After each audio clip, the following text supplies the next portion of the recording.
Hello again, ladies and gentlemen, and welcome to another game brought to you by Alakard, Nick. That is me. Haha. And this is also me, right at the top right here on this awesome map. And actually, I am horrible with map names. I don't know, I'm just going to call this a windmill map, because it kind of looks like a windmill. This is the center, and then it kind of branches out like that, that. If it had some wind going on, I bet we get some energy going, right? But anyways, so yeah, me as a Protoss. In the top left, we've got PainFellow as the Terran player. PainFellow, yeah, it's a Terran. This is Heart of the Swarm, the brand new game, just came out, right? And it's pretty cool. A lot of new units, new abilities, and some new strategy, which is always fun. More strategy the better, right? But yeah. So yeah, one thing I think is fascinating is these SCVs right here. I mean, these are humans, right? They're inside these robots so that they can breathe in outer space. So, because I always thought they were robots. I don't know, but no, they're humans inside these suits to work and mine, and they bring minerals back. Versus probes are robots. These are definitely robots, and yeah, you can see how they work. Pretty cool. I don't know. Yeah, so what I'm doing, I'm just making typical build: pylon, gateway, cybernetics core, gas cybernetics. You'll see that. And then I scout at 13 just to see if there's any cheese coming my way, just to get some good economy before then. 13 is a good number, so keep that in mind if you're new, scouting at about 13 supply. I know a lot of people go by time. Unfortunately, I don't have a clock or a timer. I'm sure I could get one if I really wanted to, but I just can feel the time. You know what I mean? I just know what time it is at all times. No, I don't know. I just think supply is just fine enough. At this supply, I do this. At this supply, I do that. Be like, at 1 minute do this, at 2 minutes do that, but what do I know? I'm just a platinum player, right? Just like to brag that, no. But yeah, so Terran player is going for what looks to be Marauder, and is supply capped. Oh no, supply capped. You're supposed to be a platinum player. You're not supposed to supply cap yourself. Actually, I think Grandmasters supply cap themselves too, every now and then. But it's not the end of the world. So now training up 2 Marauders in one facility, and this one's going to be another Marauder, double Marauder. Now, what are Marauders good against for the Protoss, or against the Protoss units? Marauders are great against Zealots. They're great against they're good against all units on the ground. In the air, not so much. And actually, I have done a lot of... Oh, here we go, scouting. So now I finally know where he's at, and I see, oh, there's a Marauder. Does he have another base? No, he doesn't. I know that much, and I'm gone. If I knew he had another base there, I would I'd probably plop my own base down, or I would just go in for an all-in. But since he didn't have a base there, I'm fine. I'm just going to continue doing my normal stuff. I'm not going to go for... I know some people go for a base around 28 supply. Myself, I like to get some good technology on the field before I lay my second base down.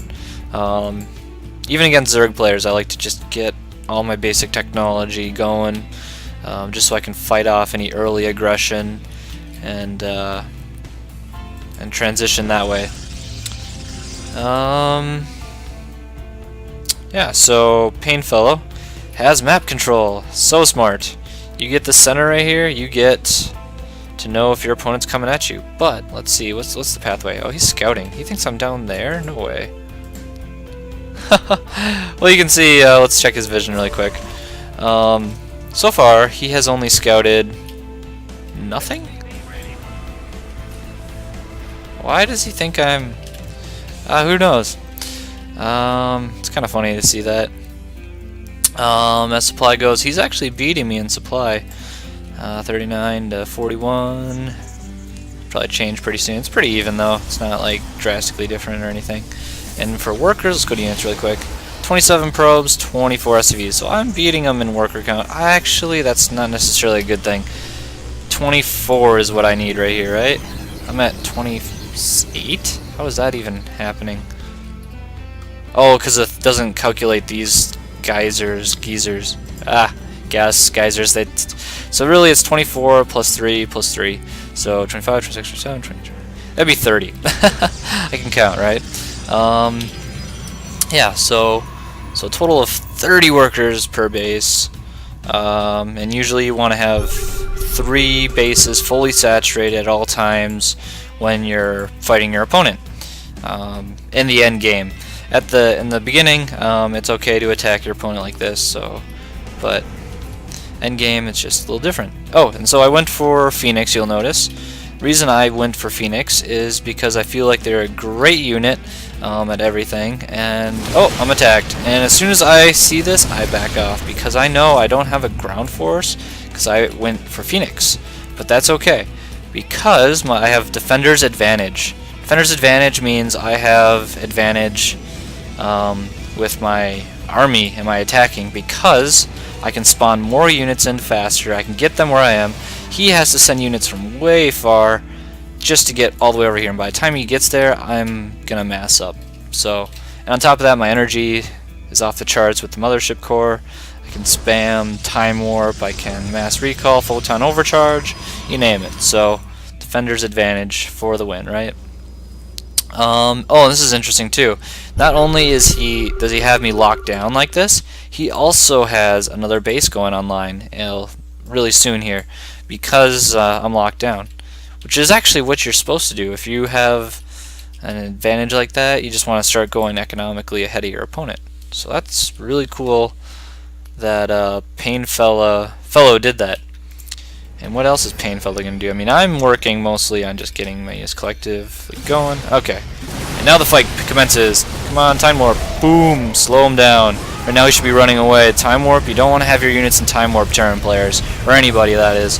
That's not a good thing. And I'm picking his units up with the Phoenix and shooting them. And now he's forced to retreat. And he's lost a lot of units because he was in that Time Warp bubble. So that is something players should not stay in for too long. Picking up little guys left and right, thanks to the energy on my Phoenix. It's called Graviton Beam. So pretty cool ability. Mass Phoenix, Stalker. As for Blink goes, I mean, it's always hard for me to get that out because I want to invest in units.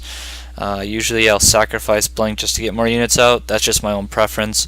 And now I'm feeling confident in the aggression there, so I feel like he's really far behind in his army, so I decided to make a base now. Look at how far behind I am. He's already got his base going. My base is not going. However, look at the army value. Army value. Where is that? Armed forces. Nope, that's not it. How do we look at army value? I'm sorry, guys. I'm a little new to this. Shoot. Spending? Army. Okay. So, 34,000. Or units lost. Units lost. Okay. Let's just look at this. So, I've lost 12,000 resources. He lost 16,000 resources. So, he's almost lost 25% more because of that fight. That's huge. I mean, now he's set back a little bit. However, this right here is probably going to save him. Well, we'll see. I mean, I already know, of course, since I already played the game. But for you guys, I don't like to spoil stuff. I just like to give out hints here and there. But yeah, it's kind of interesting. Yeah, so we got starports, we got marauders coming out. Where are his marines? He's made this. Why he made it, but he's not making. This is something that's that a lot of players do, including myself. We make buildings, but we don't use them. If you make a building, make sure you use it, or you just spent resources on nothing. Because every second that goes by, you're basically losing money. If that makes any sense, I know it's kind of weird. But this is 150 gas, 100 gas, 150 minerals to make this building, and it's not making a single thing. Now the reason for that is probably because he lost that fight down here. And so that's why he can't utilize this building, and that's kind of hurting him, or her. PainFellow might be a girl. Keep doing that. But here PainFellow comes. So what's PainFellow gonna do? He's gonna take out my starport. He's like, no more Phoenix. I hate those air units. And I'm like, oh, you hate them? Well, they don't hate you. Boom, boom, boom, boom, boom. And boom, boom, boom, boom, boom, boom, boom, boom, boom, boom. Epic battle. Run away. And I really like this out of PainFellow. He runs his Marine back as far as he can, and the reason he does that is so that he stalls my main force. Because notice all that time it took my units to chase him down and get him finally over there, and then my units have to run all the way back. Every second counts. Just finding where those seconds are is half the battle in this game. And right there, that was pretty cool. He did that. Ah, blood's disappearing. Imagine if the blood and everything just stayed there after you kill the unit. It'd be kind of a cool thing, but probably lag a little bit more, right? And I think that's why things disappear when they blow up. Now let's check the units tab really quick. You'll see I'll have the Twilight Council on. That's for my upgrades. That's why I'm making it, not for the Blink Stalker. But then again, maybe I'm using a bit, or also for my Zealot charge. Worker count 4836. I'm a little ahead of him. I think it's because he's been really focused on the drops. His drops really didn't do a whole lot. Yes, they delayed my starport, but as you can see, I've made 2 more, and I've also made some upgrade facilities, and soon I will go for my next upgrades, and I've been going for these upgrades as well. Usually I don't start upgrades till around 60 supply. Reason being is because until then you're forced to face large amounts of units early game, and those large like mass units will actually counter upgraded units. So kind of interesting. I think around around 60-70 supply you should probably go for some upgrades. What time frame that is, I don't know. Again, I go by supply, I don't go by time. Obviously, depending on what happens early game, something crazy might happen and throw that supply thing off. But yeah, that's just how I go by. So cool. Oh, here comes another drop. All right, PainFellow, what do you got? Another attack, another attack. How many probes is he gonna get? 1, 2, 3, 4. I think he killed around 4 probes there. 5 probes, maybe 6. So he killed about 5 or 6 workers, maybe a little more than that. Was it worth it? I mean, if you look at the overall supply, 2648 army. Here's my army. Here's his army. Ooh, it's actually not bad. How are the upgrades doing? 1-1. My 1-1 for both. How are his upgrades doing? 1-1 both. Oh, no upgrades on his air units though. So the one thing I got over him is air upgrades. He has 0 air upgrades. So his Vikings are gonna basically just melt. This is gonna be kind of fun to watch. Alright, and here comes the fight. Time warp! Oh, that hurts so much, that time warp. Run away, PainFellow. It just hurts to watch this because PainFellow is attacking in this. I mean, he actually has me though, outnumbered. Quite a bit actually. Oh, never mind. I guess he did the right thing. Yeah, I was outnumbered. I attacked him, but as you can see, look at how much money I have. I mean, supply-wise, yeah, he's ahead of me. But if I can spend this money, I will be in a good position. But if he attacks right now, I'm surprised. He should probably send this towards me and try to either hurt me really bad right now or something. He's not moving. Go attack before I spend my money. I want you to beat me. Go. Go now. Attack. Whatever. Do your own thing. So now I'm spending my money. I'm getting my army back up online. I'm just brushing off that last attack. I was severely outnumbered. He had a great choke. On top of that, see this ramp? I was on the low ground. He was on the high ground. Kind of reminds me of that Star Wars thing. I'm on the high ground. Anakin, you can't do this. I am a Jedi, I can beat you, and then he jumps up and loses an arm and almost dies, becomes Darth Vader. Yeah, that was interesting in that movie. But look at this. Now he's going for his third, expanding, more economy, right? Oh, and then drop on top of that. That's really good micro management. What am I doing? I'm just sitting my base, doing my thing. Upgrades, more units. Upgrades, more units. Is he gonna use it? Go attack. Yes, no, maybe so. Oh, Void Rays. It's another thing I got. Void Rays, Void Rays. Wait, no, that's Banelinks. Another video. Oh, taking out my Twilight Council. Oh, there's one building gone. If he takes this out, I can't make Stalkers. Oh, no, I can't make Stalkers. I can't go for upgrades because he took my Twilight Council out. Ouch, that hurts me quite a bit. And now, I am taking out his force. Now, I have the supply advantage. But he took out my tech. A little bit of a trade-off again. It's always about trade-offs, right? He takes out my tech, I take out his army. I get a death ball, he's got no death ball, but he has defender's advantage. Defender's advantage. He can get his units out faster and protect. So we'll see what goes on now. Upgraded Void Rays. Oh, and you'll notice too my hotkeys. Number 1 for everything. Number 2, Sentries for force fields. Number 3 for Void Rays, because there's so many activated abilities in this game. Gotta switch out between all of them. So you notice I activate my force fields, and then reacted on those at the end there. Free kill, free money, and then activate. Don't activate them yet. I want to make sure I get into combat before I activate my Void Rays. The time warp maybe. Oh, force field out. Ouch.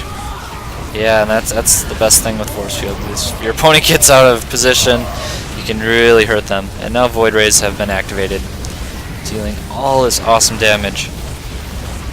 And remember, if he destroys this army right here I have, the only thing I got left are Zealots. Now he has Thors, so that's kind of scary. He's using his workers to attack me, so he's trying to destroy me, but oh, where is it? Run! Oh, he almost killed this Void Ray with this Thor there, but it blew up. And presto, goodbye base. He has a third base. Spent all this money down here on stuff. Can he stop it? Can he stop it? Or she? PainFellow?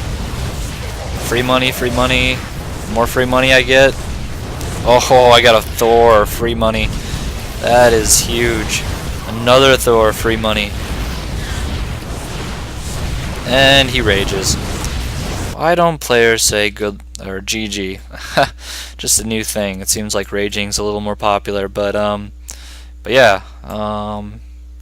I thought this was a pretty cool game. I mean, it kind of went back and forth a little bit. I was ahead, you know. He attacked, then I attack him, then I'm behind. He doesn't attack for a while, then he drops, then destroys my tech. I destroy his army, kind of evened out. And then at the end there, that was crazy. He just had a bunch of units out of position, and on top of that, he attacked when I think he was time warped during the match. So yeah, I think if he just didn't attack during the time warp, and if he had focused more on attacking me sooner after I attacked him, I think it would have been a different story. But yeah. Other things, his third base here.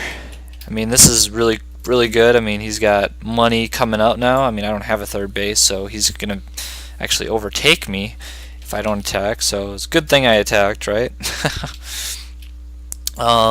Missile turrets not doing anything. They're down here. My army's up here. So that's 75. How much are missile turrets? I think they're. Yeah, they are 75 minerals each. So that was like 100. This is 400. This is like 700 minerals, not doing anything. I mean, Look at that, 1,700 minerals, 1,500. I mean, I definitely have a huge. I mean, that's the end, yeah. So yeah, hope you all like the game. Please comment, subscribe, like, and yeah, I'll see you guys next time. Peace.